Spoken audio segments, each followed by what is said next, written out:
Es conocido que un embarazo en niñas o adolescentes genera un fuerte impacto social y económico en la familia y desde luego en el Estado. Si bien hay una tendencia positiva en estos casos, ¿qué y cómo se debe articular una política que ayude a erradicar este problema?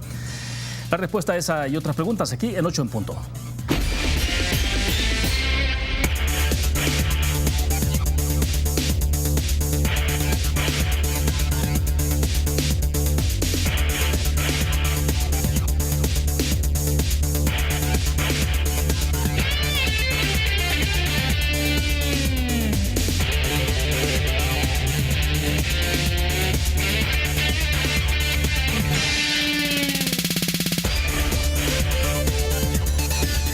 Buenas noches, bienvenidos a 8 en punto. Qué gusto que nos acompañe a esta hora en este martes. Nuestro tema de reflexión, embarazos en niñas y adolescentes en El Salvador y consecuencias socioeconómicas.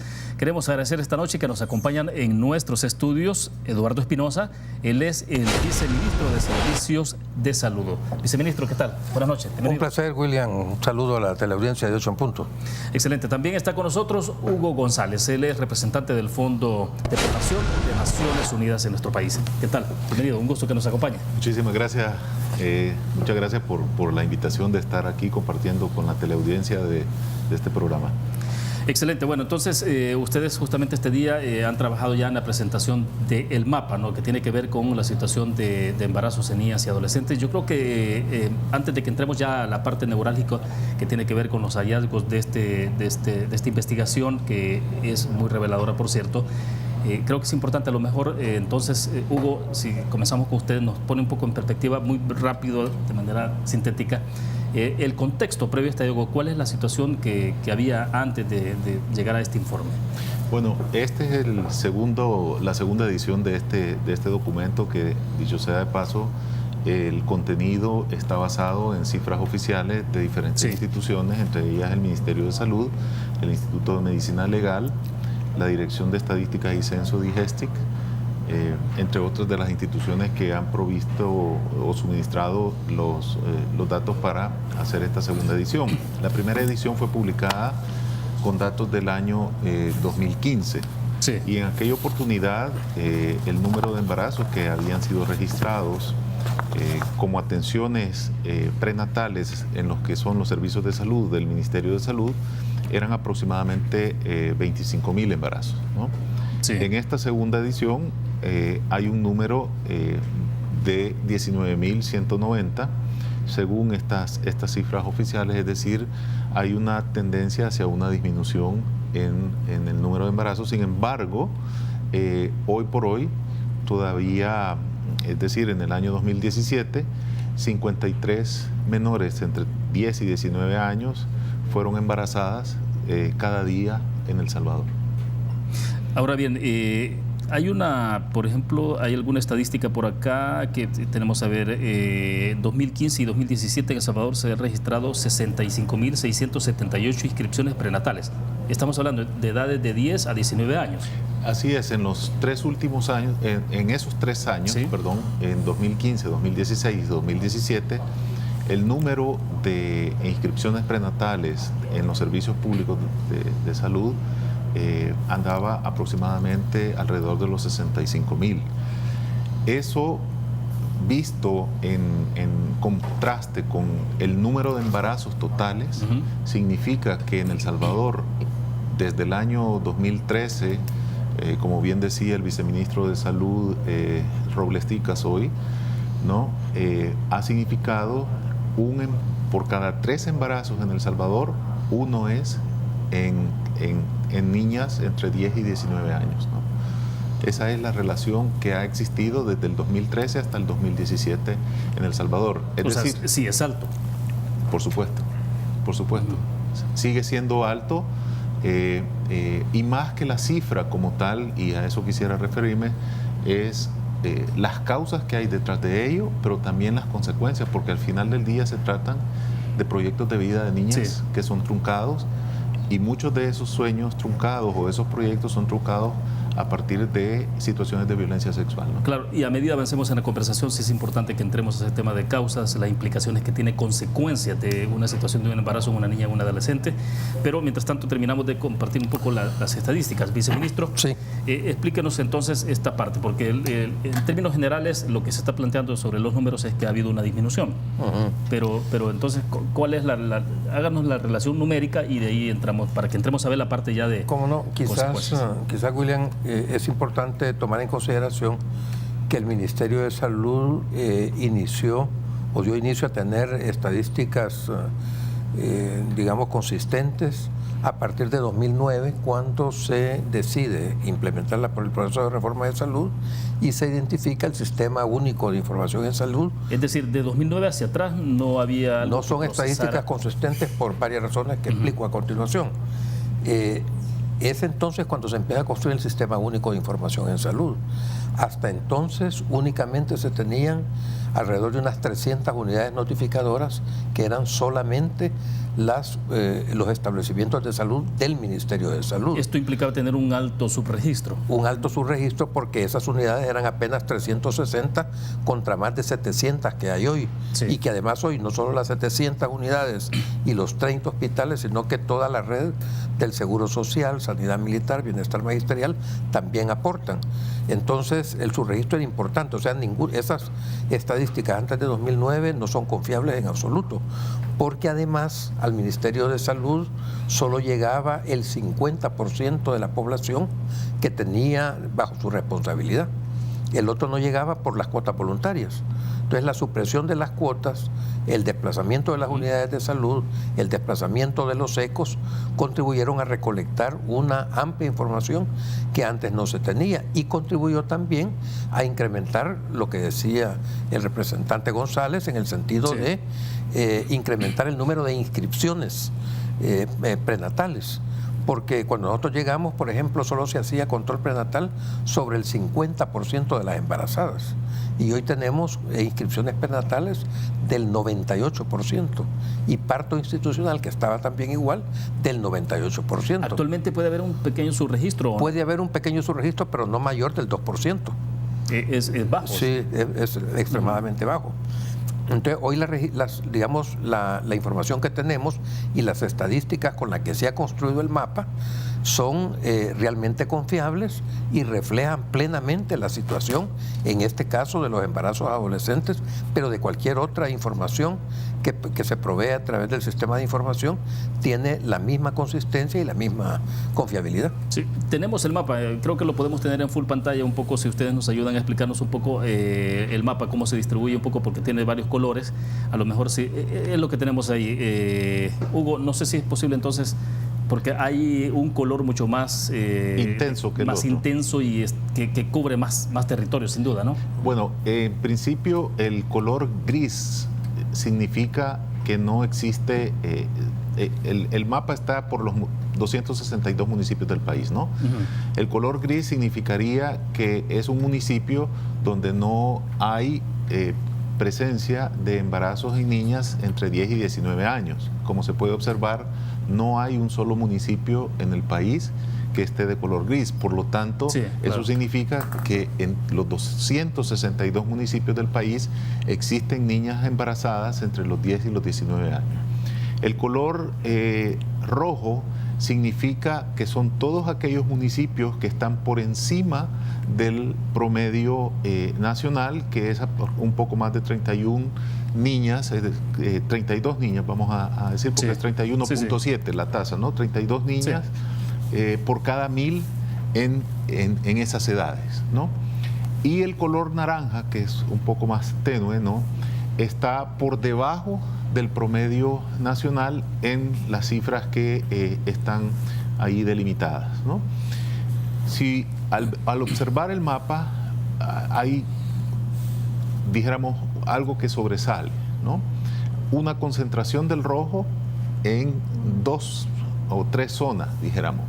La zona que está fronteriza con Guatemala, que son los departamentos... Sí, el occidente. Exactamente, el occidente, sí, ¿no? La zona litoral, ¿verdad?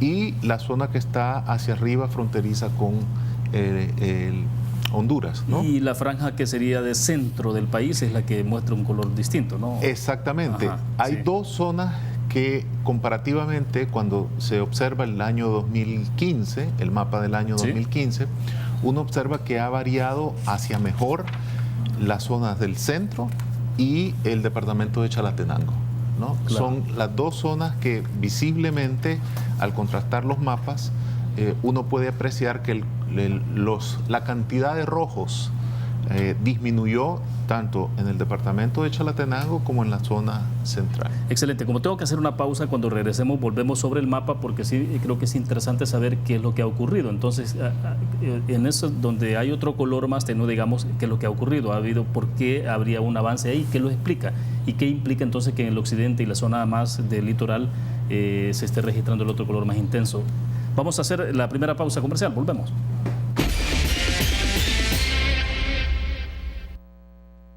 Banco Promérica cuenta con la garantía de rapidez en todas sus cajas, donde te atienden en 20 minutos o menos. Continuamos en 8 en punto. Nuestros invitados, Eduardo Espinosa, viceministro de Salud, también Hugo González, representante del Fondo de Población de Naciones Unidas. Conversamos sobre embarazos de niñas y adolescentes en nuestro país, el informe del mapa de embarazos, que es el que han presentado justamente este día.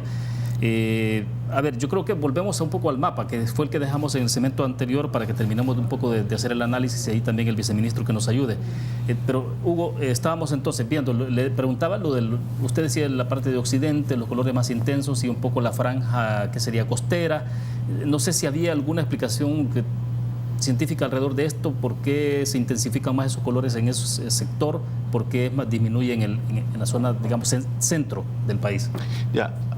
Cuando uno comienza a investigar, por supuesto que hay diferentes factores que pueden estar influyendo en la prevalencia del embarazo en niñas y adolescentes en estas zonas del país, ¿no? Una de esas situaciones es precisamente la violencia sexual. Si bien es cierto, en el 2017 se registra una disminución de aproximadamente 5.000 embarazos menos con respecto al año 2015, la violencia sexual ha incrementado, ¿no? Y si bien lamentablemente esas denuncias de violencia sexual se han incrementado, uno pudiera suponer dos razones, ¿no? Una, sí, o que la denuncia en sí misma se incrementa, o que los hechos de violencia sexual se están incrementando, ¿no? Lamentablemente, esa segunda opinión u opción pudiera ser la que explique el fenómeno. De hecho, según datos del Instituto de Medicina Legal, en el año 2016 hubo 71 niñas menores de edad que fueron víctimas de una situación de violencia sexual y que como resultado de ese acto, de ese abuso a sus derechos, salieron embarazadas, es decir, fueron maternidades forzadas, ¿no? Y en el año 2017 fue el doble. Fueron 136 niñas que pusieron una denuncia, que fueron registradas y que además, como resultado de ese abuso, sí, hubo un embarazo como consecuencia. Entonces, ¿y los agresores, perdón, siempre en el entorno? El 80% de las situaciones se da en el entorno de los parientes cercanos, conocidos de la niña, y el 62% se da en la casa o en casa de conocidos, es decir, donde se supone que debería de ser el ambiente protector de estas niñas, ¿no? Sus ambientes donde sus derechos deberían de estar protegidos, no están, por el contrario, siendo vulnerados, sí, ¿no? Y eso hace pensar de cómo efectivamente todas las instituciones deberían de colaborar para actuar, ¿no? Ya sí, las instituciones en el año 2017 hicieron el lanzamiento de una estrategia nacional intersectorial de prevención de embarazo en adolescentes, donde participaron 6-7 instituciones del Estado y que han venido trabajando en el tema, pero precisamente el tema educativo, que se vuelve sí, un aspecto fundamental en la respuesta a esta situación. Por eso es que no necesariamente debería de únicamente darse en el seno familiar, si bien se reconoce de que es donde permanece la responsabilidad primaria para educar a los hijos, pero también se reconoce de que los hechos, lamentablemente, de violencia sexual es ahí donde en la mayoría de los casos se suscita el 80% como sí.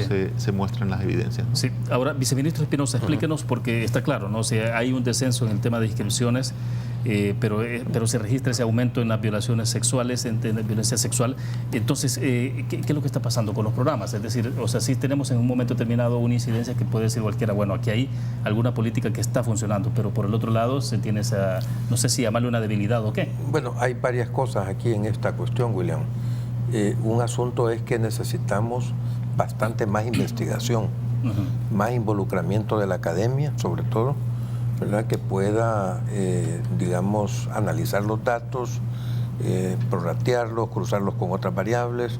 Necesitamos también tener acceso, como ya lo sugería el representante, para poder cruzar esto con otras variables, porque ahorita, sí, por ejemplo, los resultados del mapa cruzan con cobertura educativa, algunos parámetros que nos ha dado educación, y también con la situación esta de violencia. Pero también, por ejemplo, necesitaríamos cruzar con los quintiles de pobreza, necesitaríamos, digamos, cruzar también con pobreza multidimensional, con vivienda digna, ¿verdad? Porque, por ejemplo, no es la misma situación si digamos, los niños tienen una habitación para ellos que una sola habitación, claro, en la que todo, entonces, claro, eso, digamos, no es determinante en su totalidad, pero claro, facilita las cosas a la hora de un acto de esta naturaleza. Sí, y me saltaba un poco la duda, creo que se lo decía en el corte un poco, de si el informe daba para establecer la parte de la condición socioeconómica de las niñas y adolescentes. Digamos, en alguna medida un poco se sugiere, pero no hay un dato, digamos, consistente que nosotros podamos decir, ¿verdad? Por ejemplo, de acuerdo a los quintiles de pobreza, esto está sucediendo.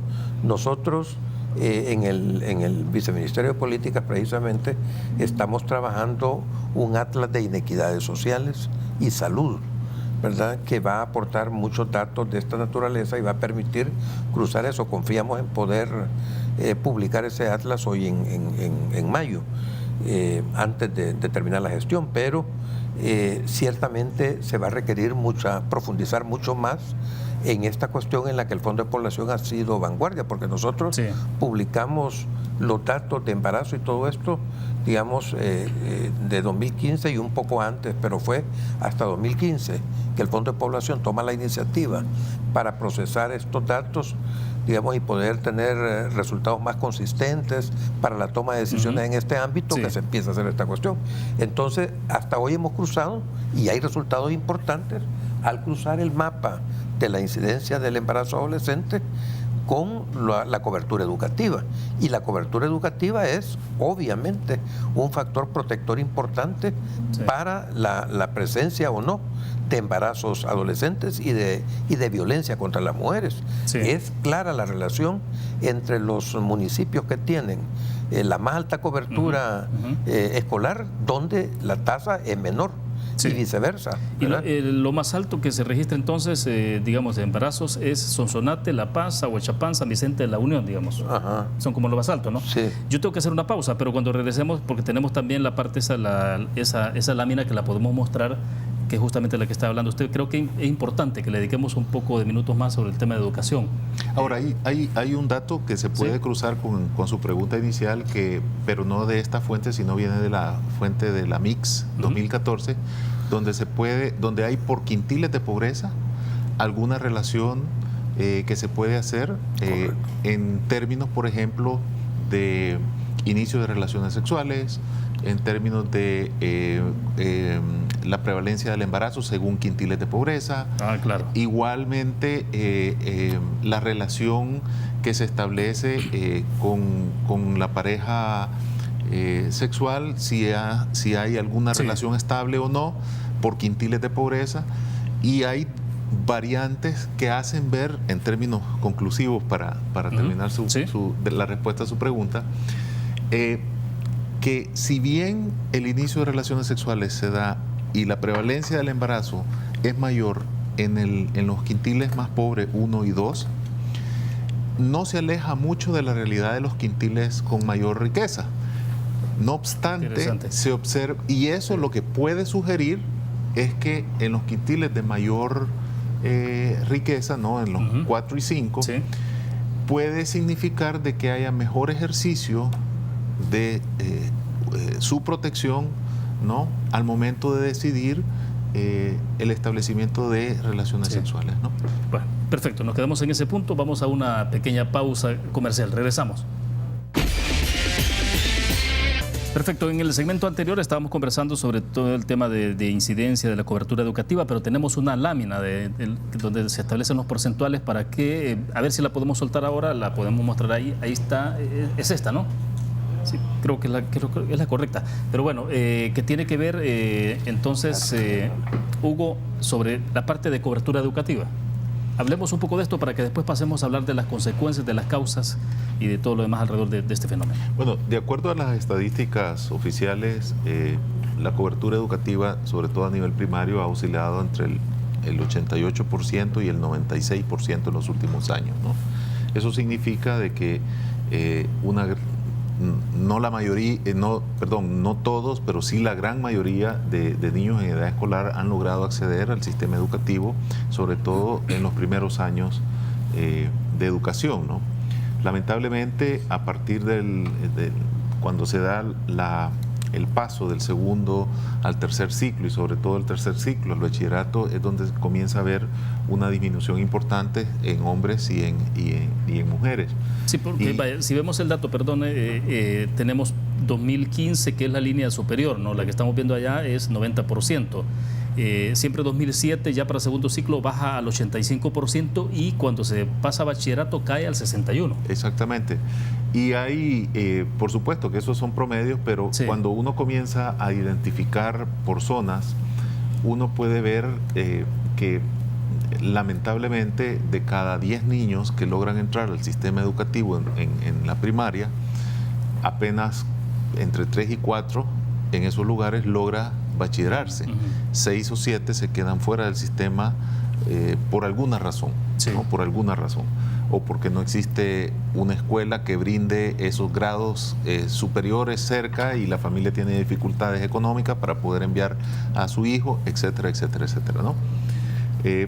Entonces, cuando asociamos esas coberturas educativas al mapa de embarazo, y si me permite voy a tomar de ejemplo al departamento de Sonsonate, que es el que presenta lamentablemente las cifras de mayor prevalencia de embarazo en niñas y adolescentes de 10 a 19 años, uno observa fuera de lo que es el municipio de Sonsonate per se, el resto de municipios tienen una cobertura que oscila aproximadamente entre el 50 y el 30% sí, en el sistema educativo.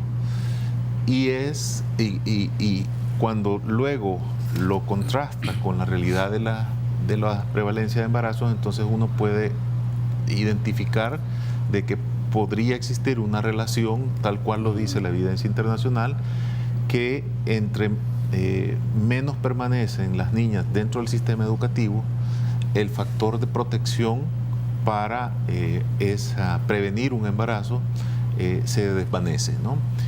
Y la relación que existe es porque en la medida en que la niña se mantiene en el centro educativo, siembra y fortalece sí, su proyecto de vida, ¿no? Por un lado, pero por otro lado obtiene más información de cómo adoptar conductas responsables, y eso facilita el hecho de que pueda hacer uso de su ejercicio, del derecho que tiene a ejercerlo como tal y desplazar ese derecho reproductivo de planificar cuántos hijos desea tener y cuándo los desea tener. Lamentablemente no todos los casos suscitan por esa situación que dijéramos podría ser una situación horizontal, porque está la presencia de la violencia sexual, como ya he manifestado antes, y allí lamentablemente como ya lo expliqué antes, se suscita dentro de la mayoría de las veces lo que se supone ser los Sí. ámbitos protectores de las niñas, ¿no? Ahora, ¿hay una media a nivel internacional, no sé, en los países desarrollados, por ejemplo, de cuál es la tasa que se registra de embarazo de niñas y adolescentes? Bueno, hay países que presentan hasta 4 niñas por cada 1000, ¿no? Sí. América Latina, la tasa de fecundidad, si específica en adolescentes, si no recuerdo mal, está por 66.8, si no me recuerdo mal, ¿no? Entre 15 y 19 años, Sí, entre claro. 15 y 19 años, que es la estadística que internacionalmente es el parámetro que se ha definido, pero y Centroamérica, dijéramos, está más o menos por esa misma cifra. Al 2017, por primera vez en la historia, El Salvador se ubica por debajo del promedio de Centroamérica a partir de los últimos años, Sí, 2012, perfecto. 2013. Es la primera Sí. vez que El Salvador está por debajo del promedio de Centroamérica, es decir, De acuerdo. hay una Sí. cantidad menor que el promedio que existe en los países Exacto. centroamericanos. Sí, y viceministro, entonces, ¿qué es lo que ha permitido esto, el que se tenga esa disminución, y qué es lo que entonces habría que profundizar? Porque algo bueno se estaría haciendo para que haya ese descenso. Claro, claro. El descenso es importante, pero es todavía, digamos, intolerable tener 19.000 embarazos. Sí, Uno de cada tres embarazos que sean en niños y adolescentes, en niñas y adolescentes, es, digamos, intolerable, insoportable para el país. Entonces, ciertamente se han hecho cosas buenas, importantes, sobre todo en el proceso de reforma también, pero también Ministerio de Educación, ¿verdad?, la sociedad civil y todo. Pero todavía yo le contaba o le decía al representante antes de la entrevista que habían 3 grandes diques importantes acá que había que romper, ¿verdad?, que todavía generan, digamos, o condicionan que no se avance más rápidamente en el descenso de esta cuestión. Por ejemplo, y empezando por nosotros, el Ministerio de Salud hace todavía demasiado énfasis en los servicios de salud. A los servicios de salud llegan las adolescentes cuando ya están embarazadas, sí. ¿verdad? Pero el proceso para que no se embaracen, eso no se hace en los servicios, ¿verdad? La cantidad de adolescentes que deberían estar recibiendo educación sexual, orientaciones, mecanismos de prevención, etcétera, es muchísimo más grande, infinitamente mucho más grande que la cantidad de adolescentes que puede ver el Ministerio de Salud, donde las adolescentes llegan hasta que ya están embarazadas, Sí. ¿verdad? Entonces, ¿dónde hay que hacer esto?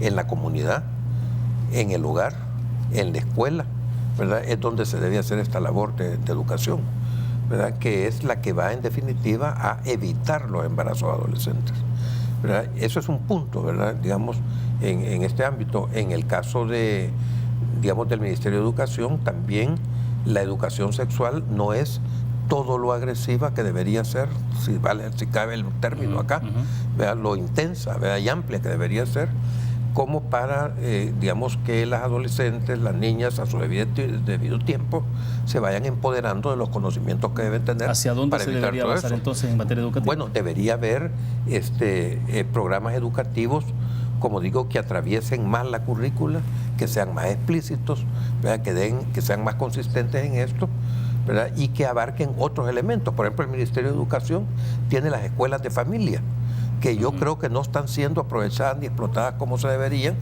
para dar a los padres elementos de modo que puedan romper esa barrera que existe entre padres e hijos para abordar estos temas.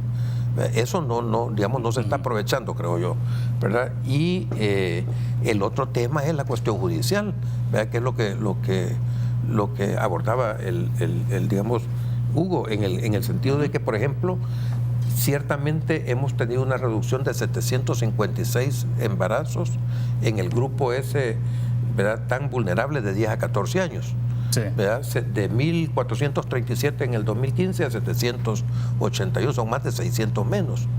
Pero todavía 781 es una cantidad demasiado grande.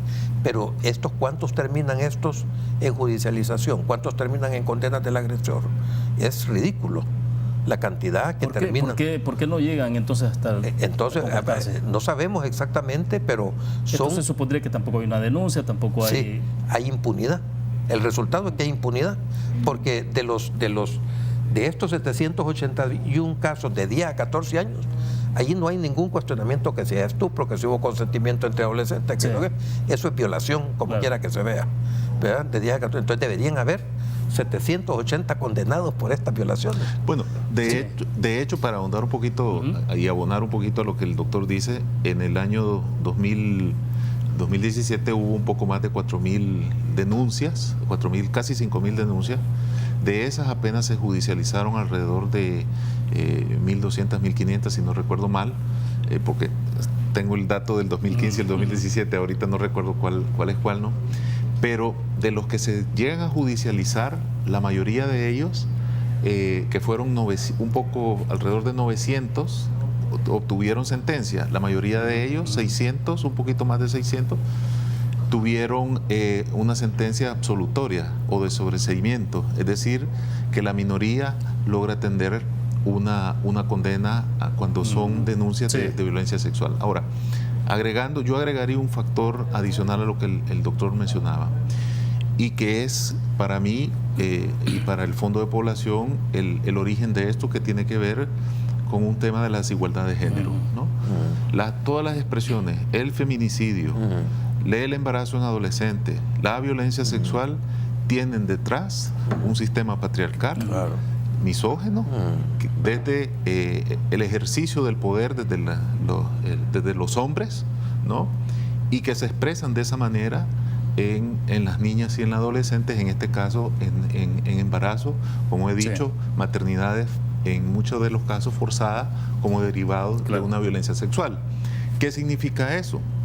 Que la educación sexual, también dirigida a los hombres, a los niños, para desconstruir la manera en cómo tradicionalmente la sociedad ha asignado roles a hombres y mujeres, de tal forma que al desconstruir esa cultura, por supuesto, se construye una igualdad de oportunidades y de bienestar tanto para hombres como para mujeres. Bueno, perfecto. Vamos a la última pausa comercial. Volvemos. Bien, estamos al cierre de 8 en punto. Indican ustedes en el informe entonces que el costo económico, sobre todo este tema que tiene que ver con embarazo de niñas y adolescentes, podría representar 352 millones en tributos. Yo creo que sí es importante un poco que Hugo, que nos pueda clarificar un poco de dónde viene este número, de qué manera se concluye, ¿no? Bueno, la intención de poner una cifra económica no es de sobrevalorar el daño a los derechos, la vulneración a los derechos de las niñas y adolescentes, sino para colocar en la sociedad que las repercusiones del embarazo en adolescente no solamente están restringidas a la niña y a su familia.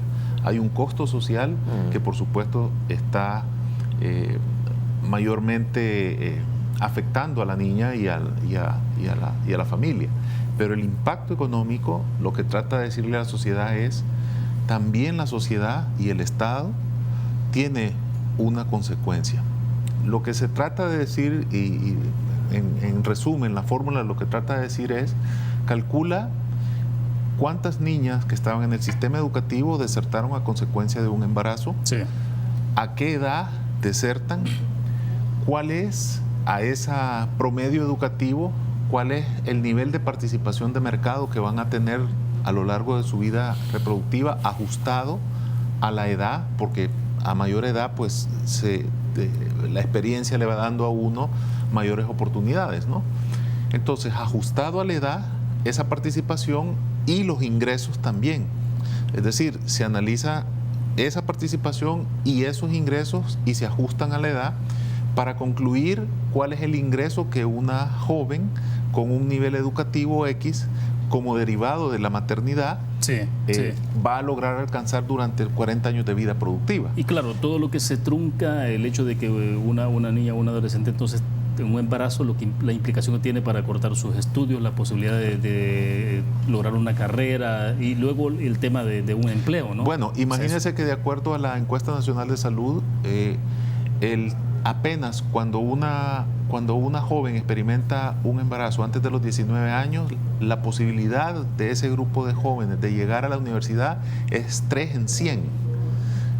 3 jóvenes de cada 100 que experimentaron la maternidad antes de los 19 años logran llegar a la universidad. En cambio, cuando esta se posterga posterior a los 24 años, son 30 en 100. Es decir, el efecto de la fecundidad temprana diezma la posibilidad de que una mujer, además de lo ya desigual que la misma sociedad coarta en el derecho de poder estudiar la carrera que le gusta o de trabajar y recibir un mismo salario que al igual que un hombre. Pero entonces, con esa limitación del ingreso derivado de la limitación de su promedio de escolaridad, entonces se diezma la posibilidad de pagar tributos por la vía directa o la vía indirecta, porque los patrones de consumo, por supuesto que disminuyen. Y así es que se calcula de que de las 65,000 o más, un poco más de 65,000 niñas y adolescentes que atravesaron por la experiencia de la maternidad entre el 2015 y el 2017, en los próximos 40 años el país va a dejar de percibir en tributos desde esas niñas un poco más de 352 millones de dólares. Es decir, ese es el impacto que a nivel económico la sociedad va a tener como derivado de la fecundidad temprana. Por eso es que en esos términos se trata de plantear por qué la sociedad debería de preocuparse y debería de accionarse ante la situación de las consecuencias del embarazo, más aún si estos se derivan de maternidades forzadas como resultado de una situación de violencia sexual. Exacto. ¿No? Viceministro, estamos hablando entonces de consecuencias económicas en el tema de los tributos, las consecuencias económicas que se limitan para esta madre, porque al final también es carga para la familia. Luego el tema psicológico, ¿no? Que tiene una afectación directa. Indudablemente, nosotros recientemente, bueno, no recientemente, pero hace como cosa de 1 año y medio aproximadamente, estuvo por aquí uno de los miembros del Comité de Mortalidad Materna de la Organización Mundial de la Salud, doctor Faúndez era su nombre, y hablábamos nosotros con él y le expresábamos que nosotros originalmente incluíamos el suicidio como causa de muerte, como causa de mortalidad materna. Entonces, bueno, fuimos solicitados de que sacáramos el suicidio, no esto, sino que con anterioridad, porque eso nos hacía elevar nuestras tasas de mortalidad materna, porque ningún otro país lo contabilizaba, porque no está citado como causa. Pero nosotros le decimos, pero nuestro sistema de información nos ha evidenciado ya que la tasa de suicidio en las embarazadas adolescentes es mayor que en cualquier otro grupo etario. Y es que es así. Y ese hallazgo se suicidan ustedes. Claro, se suicidan porque están embarazadas. ¿Verdad? Son, digamos, estigmatizadas y marginadas en la escuela, en la comunidad, todo el nivel de abandono, de desprotección. Claro, entonces aparte de que no están preparadas para la maternidad fisiológicamente, su cuerpo no está aún, digamos, preparado para eso, tiene toda esa marginación y estigmatización, y la presión puede llegar a ser de tal magnitud que se suicidan, y se suicidan porque están embarazadas. Entonces el suicidio en las embarazadas adolescentes debería ser considerada una causa directa de muerte.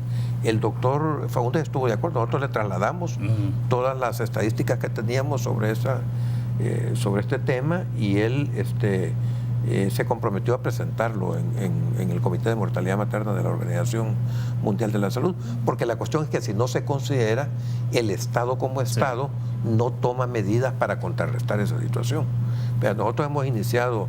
¿Qué le queda, perdón, viceministro, porque el tiempo está avanzando, pero ¿qué queda entonces porque la gestión de ustedes concluye el 31 de mayo, ¿no? Y llega un nuevo gobierno. Entonces, ¿qué queda en esta materia para el nuevo gobierno? Bueno, hay todavía todo un tramo importante que recorrer en lo que ha iniciado con buen pie el Fondo de Población, con apoyo nuestro y de otras instancias, en términos de poder cruzar porque esto ya nos evidencia, por ejemplo, el hecho de cruzarlo con educación y identificar como un factor protector la permanencia de las adolescentes y las niñas en el sistema educativo hasta por lo menos el bachillerato, reduce considerablemente esto. Entonces, así como eso, digamos, habría que cruzarlo con otros elementos procedentes de otros organismos. En este sentido, el gobierno debe avanzar mucho en la cuestión del gobierno electrónico.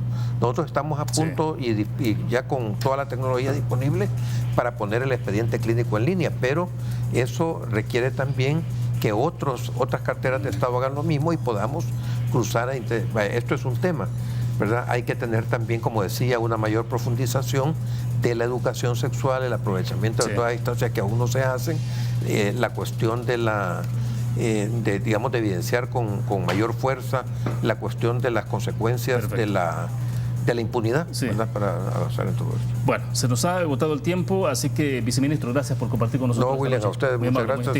Y gracias, Hugo, por haber estado con nosotros. A ustedes, y todavía recordar que hay 19.000 razones por las cuales el país debe de seguir haciendo esfuerzos y alianzas entre los diferentes sectores para prevenir que los derechos de estas niñas sean vulnerados. Hay que hacer esfuerzos para proteger los derechos de estas niñas, ¿no? Claro, y un tema tan sensible, tan denso, profundo como este, que obviamente no se agota en una entrevista de una hora, no requerimos de más tiempo. Así que, pero gracias a ustedes porque nos acompañaron. Mañana tenemos algún pequeño descanso, pero trabajamos en la noche siempre. Así que estará Mario Meléndez, alcalde de Panchimalco, y Adán Perdomo, alcalde de Ilopango, con nosotros. Buenas noches, que descansen.